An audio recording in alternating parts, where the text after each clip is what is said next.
Dia 51, Êxodo capítulo 3. Moisés estava cuidando do rebanho do seu sogro Jetró, sacerdote de Midian. Ele levou um rebanho para o lado leste do deserto e chegou perto de Horebe, o monte de Deus. Ali, o anjo do Senhor lhe apareceu no meio de uma chama de fogo que saía de uma sarça. Moisés olhou e viu que a sarça estava em chama, mas o fogo não consumia a sarça. Então disse consigo: Vou lá ver de perto essa coisa espantosa, porque o fogo não queima aquela sarça. Mas, vendo o Senhor que ele se aproximava para observar, no meio da sarça o chamou: Moisés, Moisés! Ele respondeu: Eis-me aqui. Não se aproxime, continuou Deus. Tire as sandálias, pois você está pisando em terra santa. Disse ainda: Eu sou o seu Deus, do seu pai, o Deus de Abraão, o Deus de Isaque, o Deus de Jacó. Moisés cobriu o rosto com as mãos, com medo de olhar para Deus. Disse ainda o Senhor: Eu tenho visto a opressão do meu povo no Egito, e tenho ouvido o seu clamor por causa dos mestres de obras. Conheço bem o sofrimento do meu povo. Por isso, desci para libertar os israelitas das mãos dos egípcios e para levá-los do Egito para uma terra boa e ampla, terra em que existe leite e mel em abundância. É a terra dos cananeus, dos heteus, dos amoreus, dos fariseus, dos heveus e dos jebuseus. Sim, porque o clamor dos filhos de Israel chegou até os meus ouvidos, e tenho visto como os egípcios os estão oprimindo. Agora venha, e eu o enviarei ao faraó para tirar meu povo, os filhos de Israel, do Egito. Então disse Moisés a Deus: Quem sou eu para ir ao faraó e tirar os filhos de Israel do Egito? Eu não sou a pessoa certa para esta tarefa. Deus lhe respondeu: Eu estarei com você, e este será o sinal de que você está sendo enviado por mim. Depois de tirar os israelitas do Egito, eles virão prestar culto a mim neste monte. Moisés disse a Deus: Suponhamos que eu vá falar com os filhos de Israel e lhes diga: o Deus dos seus pais me enviou para falar com vocês. Se eles perguntarem: Qual é o nome do seu Deus? O que vou dizer a eles? Deus respondeu a Moisés: Eu sou o que sou. Disse ainda: Assim você dirá aos filhos de Israel: Eu sou, me enviou a vocês. Deus continuou a falar com Moisés: Diga aos filhos de Israel: O Senhor, o Deus dos seus pais, o Deus de Abraão, o Deus de Isaque e o Deus de Jacó, enviou-me a vocês. Este é o meu nome eterno, o nome pelo qual serei lembrado de geração em geração. Agora vá, continuou Deus, reúna os líderes de Israel e diga-lhes: O Senhor, o Deus dos seus pais, o Deus de Abraão, o Deus de Isaque e o Deus de Jacó, apareceu a mim. Ele me disse: Acompanhe o meu povo e veja o que fizeram com ele no Egito. Prometi tirá-lo da opressão do Egito e levá-lo para a terra dos cananeus, dos heteus, dos amoreus, dos ferezeus, dos heveus e dos jebuseus, terra em que existe leite e mel em abundância. Os líderes de Israel aceitarão sua palavra. Depois você irá com os líderes de Israel ao rei do Egito e você dirá: O Senhor, o Deus dos hebreus, se encontrou conosco. Agora, pois, deixe-nos ir a uma distância de 3 dias para o deserto, para oferecermos sacrifícios ao Senhor nosso Deus. Eu sei que o rei do Egito não os deixará sair, a não ser que uma poderosa mão a force. Eu mesmo estenderei a minha mão e castigarei os egípcios com todos os meus milagres que farei no meio deles. Só então ele os deixará ir.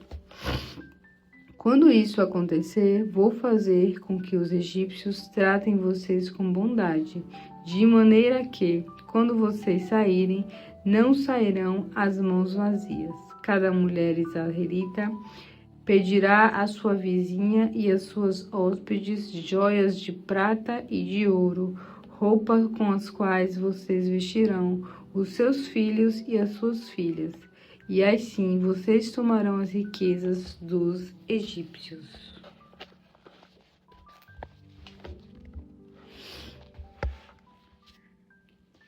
Lucas capítulo 6. Certo sábado, quando Jesus e os seus discípulos estavam passando por um campo de trigo, os discípulos iam quebrando e debrulhando as espigas de trigo com as mãos e comendo os grãos. Mas alguns fariseus disseram: seus discípulos estão colhendo o grão que não é permitido no sábado. Jesus lhe respondeu: vocês não leem as Escrituras? Nunca leram que o rei Davi fez quando ele e seus homens estavam com fome? Ele entrou na casa de Deus e tomou os pães da oferta, o pão especial que era colocado diante do Senhor, e comeu o que apenas era permitido aos sacerdotes, e o repartiu com os outros. E Jesus acrescentou: o Filho do Homem é o Senhor do sábado. Nem outro sábado ele estava ensinando na sinagoga e se achava presente um homem que tinha a mão direita aleijada. Os mestres da lei e os fariseus observavam atentamente para ver se ele curaria o homem naquele dia, visto que era sábado. Eles estavam ansiosos para encontrar algum motivo para acusar Jesus. Como Jesus conhecia os pensamentos deles, mesmo assim disse ao homem com a mão aleijada: venha cá e fique aqui onde todos possam vê-lo. E levantou-se e foi. Então Jesus lhe disse: eu tenho uma pergunta para vocês. É correto fazer o bem no sábado ou fazer o mal? Salvar a vida ou destruí-la? Depois correu os olhos em volta, olhando um a um, e disse ao homem: estenda a mão. Logo que ele a estendeu, a mão ficou completamente reestruturada. Com isso, os inimigos de Jesus ficaram cheios de raiva e começaram a planejar o que poderia fazer com Jesus. Certo dia, Jesus foi para o monte orar e orou a Deus a noite toda. Na manhã seguinte, reuniu seus seguidores e escolheu 12 deles para serem os círculos mais íntimos dos seus discípulos. Eles foram nomeados seus apóstolos: Simeão, a quem chamou de Pedro, André, irmão de Simão, Tiago, João, Filipe, Bartolomeu, Mateus, Tomé, Tiago, filho de Alfeu, Simão, também chamou de Zelote, Judas, filho de Tiago, e Judas Iscariotes, que mais tarde o traiu. Jesus desceu com eles e se acharam numa região plana e ampla, rodeados por muitos dos seus seguidores e por uma imensa multidão que tinha vindo de toda a Judéia, de Jerusalém e das cidades de Tiró e Sodom, para ouvi-lo ou para serem curados. Os que eram atormentados por espíritos imundos também eram curados. Todos procuravam tocar nele, porque quando quando conseguiam, saía dele poder curativo e eles eram sarados. Então ele voltou-se para os seus discípulos e disse: Felizes são vocês, os pobres, pois o reino de Deus pertence a vocês. Felizes são vocês que agora sentem fome, porque vão ter fartura. Felizes são vocês que agora choram, porque haverão de rir de alegria. Felizes são vocês quando forem odiados e os expulsarem e disserem que são maus por causa do Filho do Homem. Quando isso acontecer, alegrem-se. Sim, pulem de alegria, porque haverá uma grande recompensa esperando por vocês no céu, juntamente com os profetas antigos que foram tratados da mesma maneira. Porém, ai de você, os ricos, pois já receberam felicidade aqui na terra. Ai de vocês que agora têm fartura e riqueza, porque mais adiante passarão fome. Ai de vocês que agora riem despreocupados, pois haverão de se lamentar e chorar. Ai de vocês quando todos falarem bem de vocês, pois os falsos profetas sempre foram tratados assim. Mas eu digo a vocês que estão me ouvindo, amem os seus inimigos, façam bem àqueles que os odeiam, abençoe aqueles que amaldiçoam vocês, orem por aqueles que prejudicam vocês. Se alguém lhe bater numa face, deixe-o bater na outra também. Se alguém exigir a sua capa, dê-lhe também a túnica. Dê o que você tem a quem lhe pedir. E quando lhe tomarem coisas, não exija que as devolva. Tratem os outros como vocês querem que os outros tratem vocês. Vocês pensam que merecem elogios só porque amam aqueles por quem são amados? Até os ímpios fazem isso. Se fizerem bem somente àqueles que fazem bem a vocês, isso é tão extraordinário assim? Até as pessoas de má fama fazem isso. E se vocês emprestarem dinheiro somente a quem pode pagar de volta, que mérito há nisso?